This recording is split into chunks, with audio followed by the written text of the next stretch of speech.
Could you imagine if moms brought the same kind of energy that dads bring to parenting their kids? This commenter says, ready for the secret? We don't care at all. You do. So you do the decisions or we do nothing at all. Could you imagine if that's the stance moms took? If we said, we don't care about Spirit Week, we're not participating. We don't care about Halloween. I'm not buying them costumes. They can trick or treat if they want to trick or treat.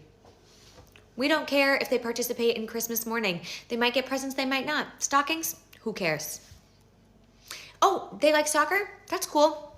I don't really care which league we sign them up for, so I'm not going to do it. So I guess they won't do soccer. Could you imagine if moms showed up with that kind of energy? If we just said, I don't really care, so I'm just not gonna do it. Let me tell you something. I don't really care about Spirit Week at school, but my kid does, and I care about my kid.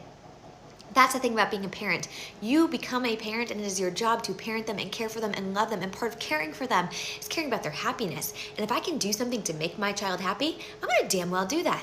But dads are allowed to show up like this. Dads are allowed to go off to work, come home, not participate at all, and get the label of a good dad.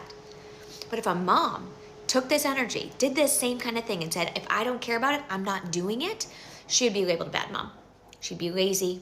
People would ask her why she even bothered to have kids. How could you bother to have kids if they're not your number one priority, if you don't want to become a martyr for them? But dads, this is the norm. This is okay for them. Absolutely not. If you cannot show up with the energy to care about the things that make your children happy, then you should not be having children. You are not qualified to be a parent if you don't care about making them happy and doing things that will benefit them. I'm not saying going over the top here. But if you can't be bothered to participate in holidays for your kids or volunteering at their school or even just getting them dressed for Spirit Week, if you can't be bothered for those things, your kids are gonna notice. And they might show up with that same energy when they're adults when it comes to interacting with you.